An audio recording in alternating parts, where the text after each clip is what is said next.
quiet hours. Are we dealing with quiet hours? Reason why they can't beat on their drums after 10? Right. That could be probably the reason. That could be probably the reason. But there's like, I think the law itself plays a bigger role. But they're probably saying it's quiet hours. Yeah, but that's like us not being allowed to play music after 10. That is crazy.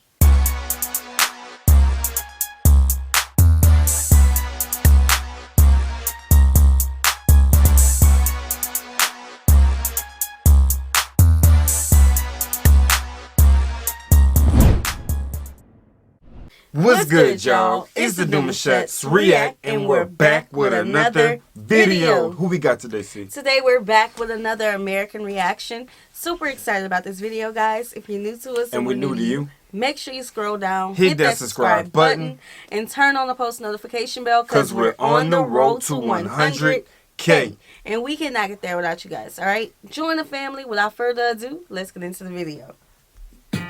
So you want to visit Africa, Asia, and the Middle East, but are short on time? Well, hang tight. We'll show you a Caribbean island where you can get a taste of all these cultures, plus a pretty good party to boot.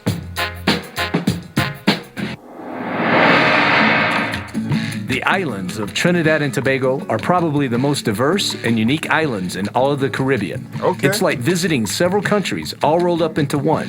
Touristy, but not really. When I was first doing research on Trinidad, there's really not a lot of information out there because it's really not considered a very touristy destination, at least outside of Carnival. And that's really the main reason I wanted to come here. I wanted to come here and get a sense of the culture. There's just so many influences here. I mean, sometimes I feel like I'm in Great Britain, sometimes I feel like I'm in India, sometimes in Jamaica or Asia. And being from New York, I really like that. Yes, definitely. With a total population of 1.3 million, Trinidad and Tobago, or TNT, is a melting pot of traditions and cultures. The capital city, Port of Spain in Trinidad, reflects that diversity. From its many churches, mosques, and temples to Independence Square, where you can see a palette of colors and ethnicities. So if you ever visited, I like to ask a question like, do you generate more to what you're familiar with, or do you try to go and embrace the entire culture and just get involved into every single thing? Because it's like that in, I could say, kind of in Texas and in Louisiana. You have all these different restaurants and cultures of different things, but we don't get involved in every single last one. Right. We probably go to a few that interest us, and that's it, you know.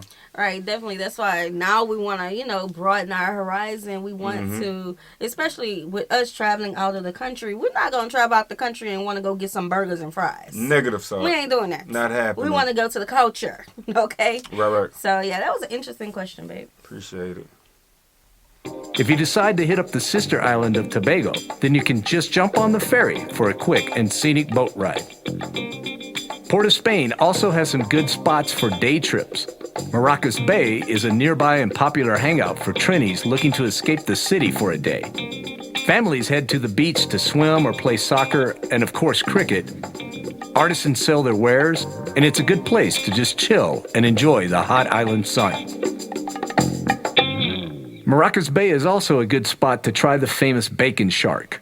Shark cooked in deep-fried batter and served in a bun that Trinis call bake. A food that really typifies Trinidad and Tobago is the bacon shark. And I'm here at Richard's Bacon Shark, which is world famous. But what makes this place special is it has a lot of condiments so you can really customize your sandwich. And the outside, too, so that's I like that. Whew. Man, that bacon shark was good. But, man, I don't know what kind of condiment I put on there, but it was spicy. It was really, really hot. My mouth was on fire, but it was good.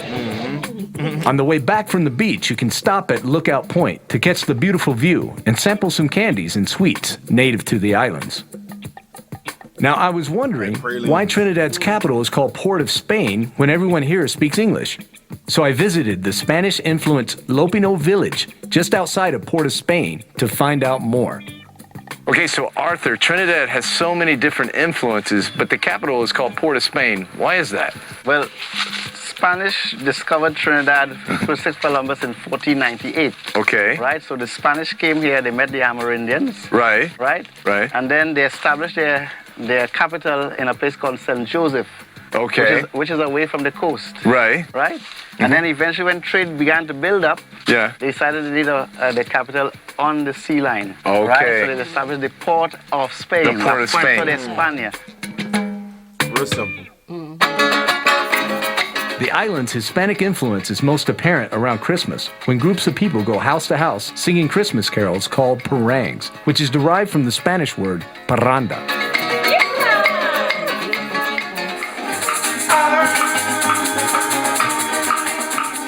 And people speak Spanish still in the village? Not as much as when the original settlers came. Like Okay. my grandparents, my mother and father, they spoke Spanish, but then Okay. they always spoke Spanish to not let us know what they were speaking about. Oh, yeah, they did it for a purpose. That's All right, right. that makes sense. Yeah. Sort of why people speak Spanish around me, I think, sometimes. Many Spanish-speaking Trinis have roots from Venezuela, where their forefathers came over in search of a better life. They came here originally to plant cocoa and coffee. Okay, So they came across Venezuela at its closest point to Trinidad, just 7 miles away.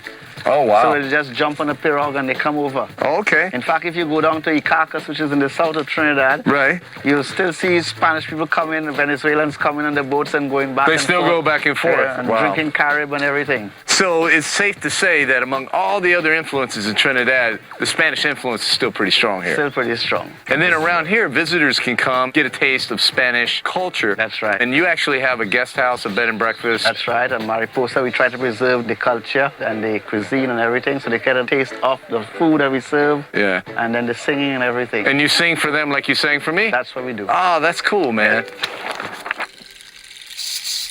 With so many different ethnic groups influencing the islands, perhaps the most widespread is the African influence. Like most West Indian islands, Trinidad has a tragic history of slavery. In the heart of Port of Spain, you'll find the colorful store African Trophies, which is helping to preserve and restore Trinidad's African roots. Fitzgerald, can you tell me a little bit about the history of Africans, how they came to Trinidad? The slaves that came to the West Indies and South America were largely from West Africa. And then after slavery, they turned to indentured servitude We here. actually see those type of statues out here, like in Louisiana, you know, and they'll be from the hands, or it'll just be from the head sculptures. You know what I'm saying? So when I instantly see that, like, I think they even put the pick in the head. Yeah, You definitely. see, you feel me? It's like a soulful vibe type of visual. Yeah, and then they modernized it too to show us today, not Yeah, just yeah. us back in the day, us being Africans, but us today. You know, I mean, that's how the 70s, the afros. And more things. like around the 70s. Yeah. I don't think they got us out here like that. Oh now. no, not 2023. I don't think they got But like that. yeah, like the 70s with the afros. You know, the mohawks. I've seen the mohawk before, so different. Yeah, it's stylish though. Which is how a lot of East They Indians turned came. to, that's right. They began importing Indians as indentured laborers. Right. So would it be safe to say that the majority of Trinis here that live here now are descendants of either slaves or indentured servants? If you say that the majority are from both groups. That's right. Y'all know y'all that's can't right. slip nothing past the era, bro. Yeah, I'm not a descendant of a slave. Right, come on, like, That's not. can I get nothing I past understand what he's saying. I do, but I just feel like if we don't. It's the small vocabulary like that that makes a big difference in the conversation. Right. It does. It right. really do. And the generations and generations and generations will continue to say slave. Broken They language. were enslaved people. Being a slave was not their identity. Mm. They were people who was forced to do work. But I understand what he's saying. Nah, that's a bar. You're I right. understand. Nah, we I, not. I understand he's not being disrespectful. No, but we cleaned it up though. Yeah, we cleaned it up. Right, because like you said, if it continues to be spoken in such a way, then it's never going to be looked at how it's supposed to be viewed. Right. So, Because we're descendants of enslaved people. Right. I'm Who not a did not descendant of a choose slave. to be slaves. Right. Right. We talk about it. I know we talk about it. Yes. Okay. African Trophies has a rare collection of drums That's from nice. Ghana and other African nations. This one is a ceremonial drum from the Ashanti ethnic group and costs $25,000. Oh, I believe that. Look at that. But don't worry, the store is full of one-of-a-kind, less expensive things like gamba hats and beautiful African art as well. With every item, you can learn more about Africa's rich history and influence on the islands. Today, do Trinis, do they keep in touch with their African roots, in your opinion? Certainly not. No. You are taught history, but history of Africa is not taught in the primary schools, secondary schools, well. And I understand there's even a law in the books to this day that prohibits African drumming after 10 p.m., After 10 correct? p.m. At this gem of a store, you can find beaded tables, thread art, musical instruments, a unique selection of books, textiles, ceramics, and they even have exclusive ivory pieces used solely for display and educational purposes. African Trophies feels more like a well-curated museum than a store. What they call that? Quiet hours? Are we dealing with quiet hours? Reason why they can't beat on their drums after 10? Right. That could be probably the reason. That could be probably the reason. But there's like, I think the law itself plays a bigger role, but they're probably saying it's quiet hours. Yeah, but that's like us not being allowed to play music after 10. That is crazy. Trying to take y'all black card, man. We need to know the history of that law. Like, of course, we do know that it may have started, you know, when we were enslaved, but why hasn't changed? We have did a Netflix reaction to a guy who spoke about drums, and they said they tried to stop them from beating on their drums as well at one point in time. Yeah. Yeah. Wow. This is called a unity carving. Okay. It's carved from one piece of wood. Oh, wow. Every one of these heads here is completely free of the other. Oh, wow. They are not joined in any way. Incredible. If one breaks, the thing falls apart. Oh, it does. So it's a demonstration of unity is strength. Right. I need it. Oh my God. You gotta go here. If one breaks a piece of wood, oh, wow. Every one of these heads here is completely free of the other. Oh, wow. They are not joined in any way. Incredible. If one breaks, the thing falls apart. Oh, it does. So it's a demonstration of unity is strength. Right. Yeah, I had to play it back because I want to make sure I heard him correctly. Even though they're all free from one another, one breaks, they all break. Yeah. Look. It represents unity. Y'all hearing this stuff? Right. This like stuff ain't play now. We love going to museums and, you know, stores like this, but let me find out. Y'all trying to get us there just so I can go to this museum. We going to go to Let me find out. That's already going to be on the calendar because that's we already planning carnival. That's fine. That's fine.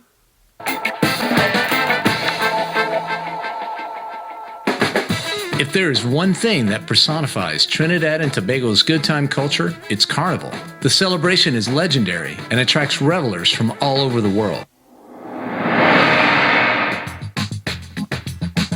Before my travels to Trinidad and Tobago, I'd heard about the diversity of its people. Perhaps the best way to experience the melting pot of cultures on the island is during the annual Carnival celebration. Since the 1800s, once a year, the biggest attractions and events happen all across the two islands. Hundreds of thousands of people gather to celebrate Carnival, the most colorful expression of TNT culture. With such elaborate costumes and such a grand production, the organizers have their hands full.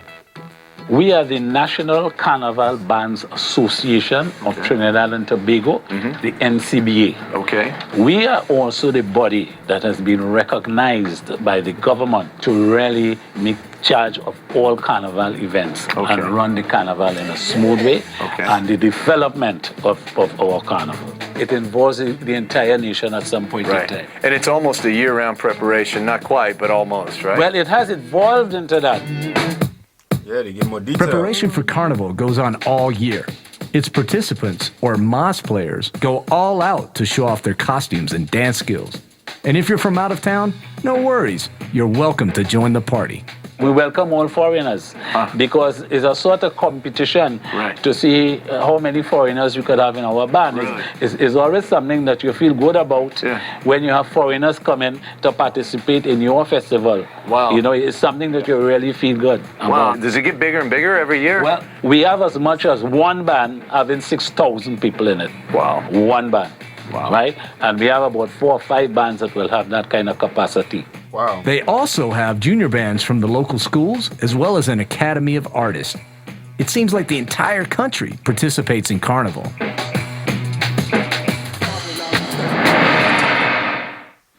Hey, what's up, guys? This is Rob from Raw Travel. Right. I hope you enjoyed it. Check his channel out, y'all, man. That was interesting. I kind of forgot where I was for a second because it was just so potent, it was so real. I felt like we did a little pausing. We talked about some I stuff. don't remember, but that was an interesting video. It was captivating. Yeah. So Carnival, we still looking into it. We still looking into it. We know y'all number one place, okay? But yeah, this was very interesting. I love the museum. Like, I'm still captivated on that museum. I've never seen a museum with so many African pieces before. Yeah. Like, you know, here we have like the regular stuff. They But may we've have been to a lot of museums, unique though. things. Yeah. Like you, Sierra's a history buff and museum buff, so anything that has to do with some level of culture, of learning something, we going there. You feel me? And when we first came to Dallas, that's like a lot of our first dates. Yeah. Into the museum. Yeah. So. Yeah. So we hope you That can be guys another enjoyed date. this video. You want to go on a date with me? Yeah. To Trinidad and Tobago. Yeah. Yes. We hope you guys enjoyed this video with us. Like this video, subscribe, turn on the post notification bell. We have enabled our super thanks if you like to support the channel that way, as well as our join feature to become a VIP member of the channel. Sending your reaction request through our description box below. We'll see you soon. Peace.